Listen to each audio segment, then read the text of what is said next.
अरे मित्रा, आपल्याला सर्वज्ञ श्री चक्रधर स्वामींच्या जयंतीची तयारी करायची आहे ना? हो हो करायची आहे ना. अरे थांबा, काय बोलला तुम्ही? काही तर नाही. अरे आता तुम्ही काहीतरी जयंतीबद्दल बोलला ना. अरे हो, सर्वज्ञांची जयंती येत आहे ना, त्याच्याच तयारीबद्दल चर्चा करतोय आम्ही. अरे मित्रांनो, मुळात जयंती हा शब्दच चुकीचा आहे.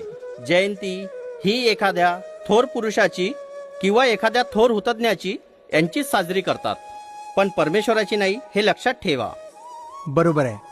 सर्वज्ञ श्री चक्रधर स्वामी परब्रह्म परमेश्वर आहेत. या कलियुगी आजही विद्यमान आहेत. त्यामुळे त्यांच्या या जन्मदिवसाला आपण अवतार दिवस म्हणून संबोधलं पाहिजे, जयंती म्हणून नाही. अरे महाराष्ट्र शासनानं सुद्धा याला अवतार दिवस म्हणून संबोधलं आहे, लक्षात ठेवा.